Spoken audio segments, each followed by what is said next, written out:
And hello, everyone. Welcome back to Coffee Connections. My name is Seth Weiner, and I am your Rocktioneer. It's a Tuesday afternoon here, and I'm always like, oh, it's so sunny. It's so nice. It's actually like gloomy and miserable outside, but that's okay. We're allowed to have a day like this every now and then. It's kind of like that winter reprise. Last week, though, it was on Friday. Was it Friday or Saturday? Saturday. So gorgeous here, but it was like the spring. So it was like the pre-pollen, or at least the visible pollen. And so, I had my windows open. I was running. It was just so nice. And then, of course, now it's the winter reprise for like a day or two. And then it's going to be pollen and my white car will be yellow. But that's not why you're here. You're here because it's Coffee Connections. And I want to let you know we've got the rest of the month, a couple more episodes. We got the ATL Collective on Thursday. We've got AG Roads coming up. We've got Jewels with a Purpose. We've got the Women's Resource Center to end domestic violence. We've got Trinity Stables and so much more. But today on our show, which is also, I think today's is it International Women's Day? It's Women's Day, and we have a wonderful woman on the show. So it's great to be able to pair those together. But ladies and gentlemen, on the show today, we've got the one and only Vanessa Sarazúa. I'm going to pronounce her name so wrong, and I apologize. I tried in the beginning. Sarazúa. She'll pronounce it properly for us. But she's the founder and executive director for Hispanic Alliance Georgia. It was founded by her in 2016 based on the needs of the Latino families and children in Hall County. Her service specifically focused on Latino families and children as an advocate in juvenile court through the CASA program and as a facilitator for the migrant education program of Hall County schools. Her passion for advocacy, social justice, and social services specific to the Latino poor in Hall is the motivation behind the programs and services to fill in the important gaps for the Latino community. So without further ado, ladies and gentlemen, please welcome Vanessa to the show. Hi, Vanessa. Hi, thank you for having me. Yeah, no, it's a pleasure. And fix your last name for us because Sarazúa. Sarazúa. It's written right, but the other one was written a little bit off. It had like the U was before the Z, so it's Sarazúa. In Spain originally. It's my husband's last name. Okay. Well, what part of Spain? He's Basque. And you're from Miami, right? Is that what you said? I was born in Argentina, actually. Oh, okay. Buenos Aires, Argentina. And I came to this country when I was 7 years old. And we arrived in California in a time where you couldn't speak Spanish in school because everybody would think that you were, Mexican, and they would treat you not appropriately. And that's what my mom said. So I came to this country without speaking English. And it took a good, there wasn't ESOL support or anything like that. So it took a while for us to learn English and to be able to communicate in school. We kind of kept quiet for a while. Oh, wow. Mm-hmm. Oh, wow. Okay. Well, what doesn't keep people quiet is coffee. So Coffee Connection, before we get started into the episode, I got to ask you, do you drink coffee? I don't drink coffee. Oh my. Well, folks, thanks for tuning in today. No, I'm just kidding. What do you drink then? I drink mate, which is the typical herbal kind of tea from Argentina, Paraguay, Uruguay area. So it's called mate, and it's just a very special drink. So you're gonna have to look into that and see if you change over to the mate instead of the coffee. It does have in it, and it helps you. When you drink the mate, you don't drink it out of a coffee mug, do you? You drink it out of the nice mate. What would you call that cup? It's a mate cup, or what do you call it? Yeah, it's in English. Normally it's made out of like maybe if you have a more traditional one, it's a gourd, a dried gourd. It's just a mate cup for me. Con la bombilla, which is the little straw. And it's really cool. And, everyone here is like, oh, straws, we're like trying to get rid of straws. Well, I mean, the mates have been reusable straws forever. Yeah. So like, we're ahead of the game. Now it's hard, but you don't really see mates at like coffee shops or anything. Traditionally speaking, in most places, you don't. Where would someone get a really good mate here in our area, in Georgia and Atlanta? What's really cool lately is that I've seen them at like the Kroger's and the supermarkets. They have them in a canned. And it's just like an infusion that has the mate in it for energy. But I would love to see them in coffee shops. It'd be really cool. Atlanta should have a few. Maybe there Yeah, and I'm are. thinking there's got to be like a Hispanic, coffee and pastry kind of vibe place around here. I just don't know of one. I think there was. I know there's a there was something that just opened up recently, but I don't think it was.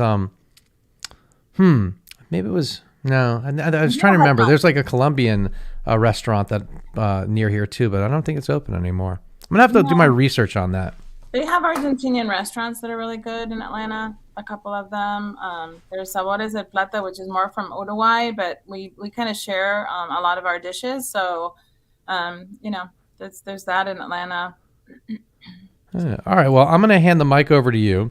Can you tell everyone about the Hispanic Alliance Georgia? Well, we have a very special community here in Hall County, and when I was working through the CASA program, which is an advocacy program for children in the courts. I volunteered there for many years. And then I also helped, and I was employed by the Hall County school system to work with a special kind of child, which is the migratory agricultural background worker family. And the migrant education program supports those children that are migratory field worker families or agricultural workers. And so the home base is here in Hall County. This is actually the largest in the whole state. So I saw a lot of needs in those families as we were visiting their homes, trying to find these particular families. So I just kind of fell in love with the families. And I founded Hispanic Alliance 5 years ago to support specifically those families because of the great poverty they live in, because of the needs of the children in connection and connecting to supports. And they were just living in just extreme poverty, So it's been 5 years that I founded Hispanic Alliance here. And what are some of the things that you all do to help them? So do you locate the families? But what exactly are you all doing to help them? I basically just I had to start this nonprofit, and I gave up my job at at Hall County Schools to do this, and what we do is we help in 4 different areas that we feel are the greatest need for our community. And one of those is basically the health, connecting to for underinsured and uninsured clinics. We're very fortunate in Hall County to have a lot of resources, but that connection to those places is sometimes there's a gap in that. But we also help a lot with basic needs. And during COVID, we grew 1,000% in 2020, and alongside corporate partners, we started feeding the community when food banks might not have had enough food, or a lot of the agencies were churches that were closed. We opened up the back of our building with corporate partners and decided to feed our community drive-through. And so we would feed 1,500 families a month with Gold Creek chicken and King's Hawaiian rolls and eggs that had no place to go during COVID, and milk that schools were closed, and there wasn't milk going to these children. We were able to feed them, and that's when we grew incredibly. We also help with English classes and literacy classes and GD and Spanish to help our community out of poverty. We're the largest group in poverty in Hall County, and in surrounding areas here. And with the folks that are, I'm trying to gauge. So you were talking about some the migrant workers and whatnot in that sense. So are you helping with citizenship or anything like that as well, or is it? Yeah, we are. Yeah, we help with free citizenship clinics, and we are able to help them to fill out the paperwork. It's a 20-page application to do that, right? And so it's probably only in English too, right? Yes, and so it's kind of hard, but we have thankfully partners. Like Uriel Delgado Law Firm, they've helped us to fill those out and help our community. Our special community, I don't know if you know Gainesville or have been up here or not, but this is the world capital of poultry. I don't know if you knew that. Didn't know that, but that explains why every time I go up to Gainesville area in the North Georgia mountains and see the chickens trucks everywhere. Yes, yes. And so just for some fun data, I wanted to share this with you because Yeah. basically the poultry processing is done a lot with our workforce, and in a day, because Georgia is the nation's number one poultry state, and we produce more than 31 million pounds of chicken and 7 million table eggs every day. Can you believe that? And that's thanks to the hardworking labor force that we have up here. So I'm very, very Wow. thankful for our community and for the work they do, because that's what is, how they sustain that industry with their hard work. Yeah, that's incredible. And yeah, it's just so crazy when you put numbers to what we eat and how it all happens. It really, really always blows my mind. And you So just all blew over my the mind. nation, you might see, our hardworking community picking cherries in, Washington, or the oranges in Florida. Well, here we do the chicken and the eggs and anything to do with that, as well as farming. So I'm very proud of the work our community does, and being able to support those families. They sacrifice a lot to get that food on our plates. And how many folks are in the organization? You're the founder, executive director. I mean, how large of staff and board do you have? We have a lot of volunteers. I mean, Mm-hmm. during COVID, we had 45 to 50 volunteers that would come out during COVID. You know how everybody was inside their homes and Yeah. not coming out? Well, we had 45 to 50 volunteers coming out monthly to do those drive-through distributions. Currently, we still Mm-hmm. have volunteers. Right now, we have, four of them working here in our office. We have on a daily basis, we have volunteers that come in. But we also have the part-time ESOL teachers, the GED teacher. We have a couple of staff that actually help our community to connect to SNAP, WIC, and Medicaid, so that our community has a few of other supports for them out of poverty. So but yeah, I mean we have about six part-time and Mm-hmm. full-time staff. And then what about like similar organizations around the country? Are there any similar ones that are specific to what you're doing? Well, the state has had a couple of them. We are proudly up to to serving the same amount as organizations that have served Latinos in the state for 50 years. We're actually to the same amount of numbers of serving our community in five.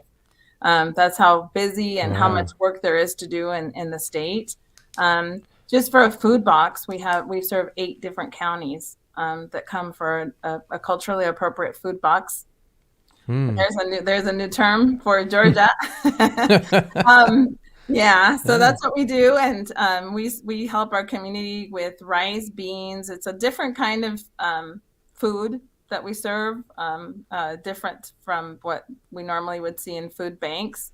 Oh, Our but community, that's interesting because that food banks, but also like when you think of like Meals on Wheels and like when you're feeding the masses, essentially, you want to try to get something that's something for everyone. But here, you can be very specific to the palate, and yeah, and that's plus interesting. it's serving them with dignity, and our community it feels like they can actually serve their children dinner, something that they Hmm. can, rice, beans. Maseca is used to make tortillas and tamales, and we welcome when we have eggs. We have currently ground beef, and when we have other things like that are fresh, like milk, that were donated. Those are just wonderful pluses. But we give just a Hmm. food box that includes oil and sugar and rice and beans and maseca and eggs, for example, or and produce. And Thankfully, we've connected to some produce.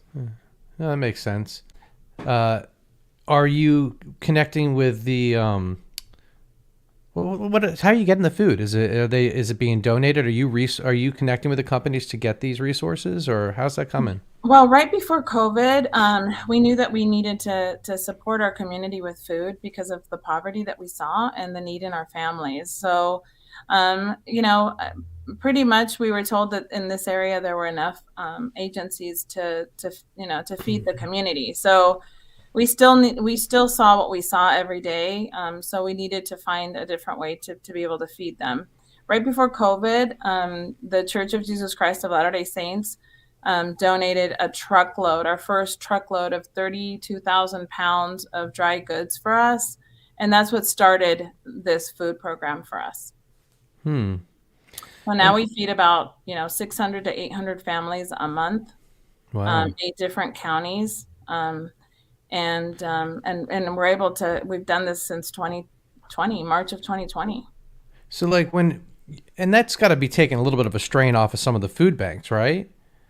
In your area, or is We're it? actually one of the largest feeders. I mean, people connect to us because they trust us, because they know Yeah. we're not going to be asking for IDs or putting barriers in front of the need that our community has, right? And so we have just a unique special program, and our program focuses on culturally appropriate, not because we want to be particular about it. It's because behind the purpose of it is that our community will not be spending that money on on those items that they will most definitely need as basic for them.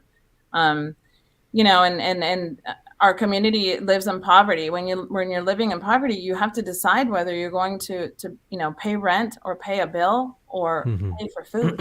I mean, and I think that that's where our community is stuck, and we want to help them to be able to make more money so that they can actually support their families. We want them to learn English, to feel at home here as well. But during that time, they need something that they can actually feel that they're feeding their children, and it's nutritional and appropriate. Yeah. And you mentioned health. So I want to ask, and I noticed something on your website. You were helping a lot of folks get comfortable with getting a vaccine, not just helping them get the vaccine, but giving the education and whatnot. You want to share a little bit about that? Well, our community really connecting to the information out there is sometimes very difficult. I mean, if you were in a poultry plant all of your day, and you got out of work and came home, and then you were just listening to the news, or not, you wouldn't find out information about the vaccine so readily, or you'd start believing things that you hear in other places that are not correct. So we wanted to make sure that we were able to share the message with our community that vaccination was important, that those that were unvaccinated were the ones in the hospital, that it was safe for them to go and get a vaccine, that it was going to be free, that it was going to help them and their families, and who we were vaccinating when was another big thing, like when we were going to be able to have 5 and up be vaccinated recently. And we recently participated in a national campaign with the Health and Human Services as well. That's called Juntos Si Podemos, which is Together Yes We Can, and it's about vaccines. And they reached out to us to help with that outreach for them as Hmm. well. So we were very happy to participate in that, and helping educate our community Oh, that's fantastic. that you don't What? need an ID. I mean, you really don't need Yeah. an ID to get vaccinated, that it's free. I mean, those things are so important to understand when you don't have an ID, or if your ID is expired, right? You might Yeah. have an ID, but for our community to go to the consulate in Atlanta, it cost them $150 in taxi. Oh, So yeah. imagine, right? And so they're anxiously waiting for those consulates to get up here so that they can have a valid ID to present, in school, um, or if they need to do anything. I mean, right now, we have our community files taxes. They can't even get the refund without a valid ID, and they have expired IDs. You know what I mean? Like, it's very important. You can't do anything with an expired ID. But we wanted to make sure that they understood that their Hmm. health was more important than all of that. And that they could go get a vaccine without an ID. And that we would help them fill out Hmm. the forms. So we did a lot of those vaccine events here in our office because we knew that it was a trusted place. And we Yeah. also went to workplaces. And then what about the testing? Did you get involved in helping get tests out there as well? We did. We had some testing events, and then we also just would tell them where they could go for testing, where it would be for free. We would tell them that, that they didn't really need to say or show anything other than Hmm. just fill out the form with their name, right? And if they didn't have insurance, it was okay too. Yeah. Well, that's Yeah. fantastic. So that leads me to your future. What are some of your future goals with the organization? Not to Well, put you on the spot. no, I mean, we have some great programs. We support Latina entrepreneurship, micro entrepreneurship. We want to grow that program and get more support for Latinas who have an idea for a business idea. And we want to be able to support them. Thanks to Regions and State Farm, it's a mentorship and also a support in creating a business plan and registering with the state. So we help Latina women with that as well.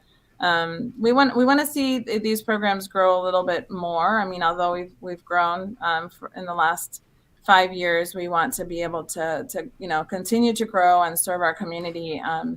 I think that's the reason we have grown so much in the last 5 years to reach the rates of organizations that have been in the state for 50 years is because the need is so great for those direct services for our community. And the leadership behind it is great too. I could tell. So that's it takes that to make it all happen. So good job on that. And it also takes money to make it all happen. And I'm curious, would you mind sharing a little bit about where you're getting your fundraising from? Are you you mentioned on the front part, but you're not doing your traditional galas and in-person fundraising events in that sense. But where are you writing? Are you applying for grants? Are you working with corporations? What exactly, where do the funds come from? Well, we're thankful for the corporate, support that we've received. We do get a lot of corporate support because of the good work we do and the genuine work that we do in our community and with the community that we serve is just so special to the state. I mean, it's just wonderful. And those children and those families are very, very special and important.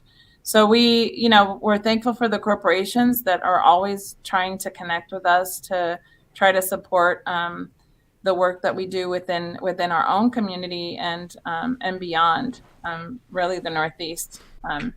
And then, we do have a grant writer who writes, starting to write a few grants. I mean, we've only been doing this 5 years and have grown so much in the last 2. And we haven't had those, the golf tournament or the gala, like I was mentioning. We haven't had those yet. We hope to have those eventually. We do have, hopefully we'll have an event this year that'll be a little bit more of a fundraiser. We have a Latino Fest in the city, and it's really a wonderful, wonderful event that we have mostly to be able to showcase the wonderful contributions we have locally in our community, right? Of Mexican community, a Salvadoran community, and Honduran and Guatemalan community, and others.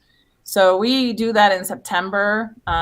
This would be our 4th year doing that, and we want to try to turn that more into a fundraising event because local bands come and play for free for our community.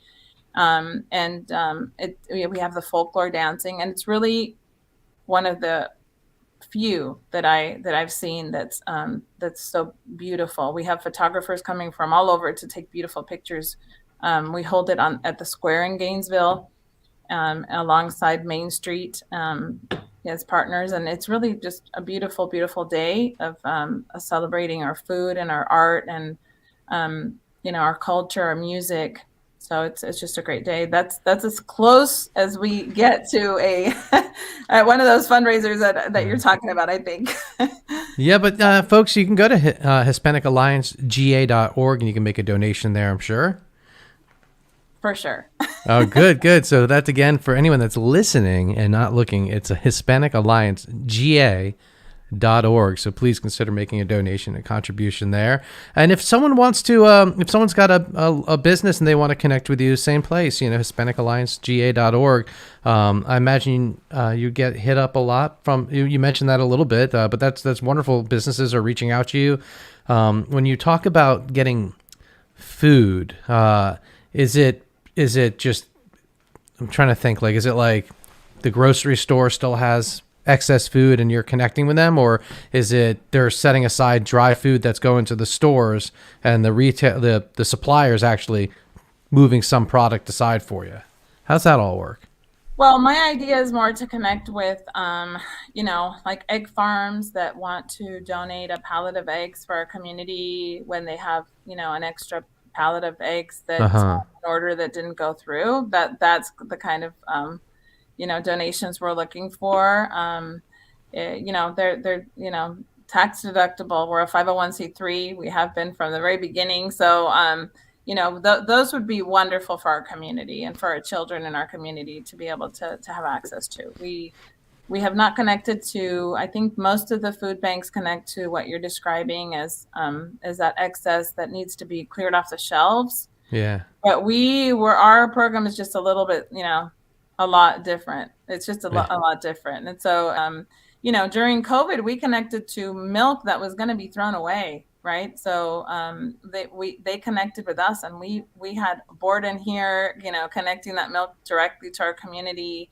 The USDA boxes was a great example of how those boxes didn't have to work within a system, but could be given to nonprofits, for example. And Mm-hmm. that's what happened with us. And we were feeding 1,500 families here in an opportunity zone, a zone where you see a lot of poverty, and you see a lot of hunger, and it's a desert, and there's people that don't have access to those things.